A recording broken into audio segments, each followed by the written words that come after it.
Stephanie from History Hustle, and I'm standing here in Hanoi in front of the Maison Centrale, also known as the Hello Prison. It's a prison which was built during the French occupation of Vietnam. It was later used by the Vietnamese army to detain American prisoners of war, but after the communist victory of 30th of April 1975, it was used as a re-education prison. And in this video, I'll talk about a forgotten episode of the Vietnamese history, the history of the re-education camps run by the communist government.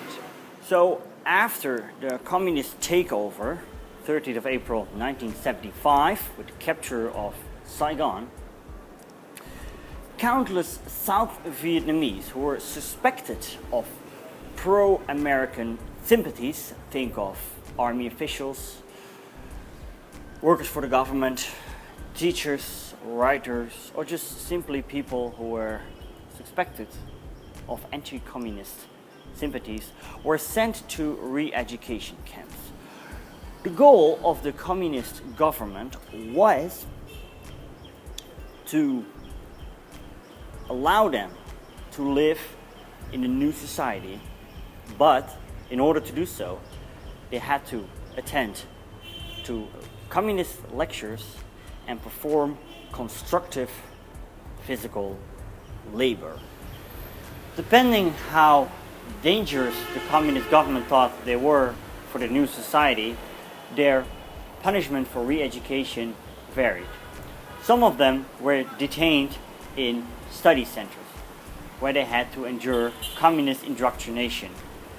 Some of them were there for several weeks, as they were promised, some of them for several months. Some of them were allowed to go home at night to return the next morning. Some of them were detained.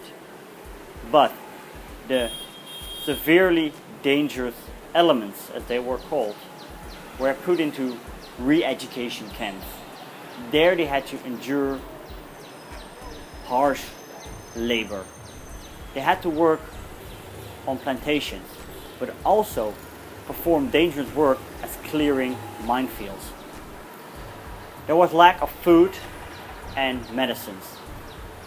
A lot of people suffered from diseases as malaria and tuberculosis.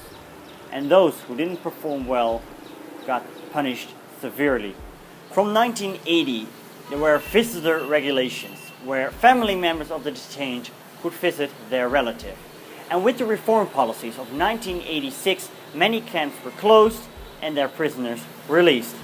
However, there are cases of prisoners who have been released in the year of 2000 and were detained for 25 years, a quarter of a century, much longer than was promised. Many South Vietnamese who were released immediately fled to foreign countries.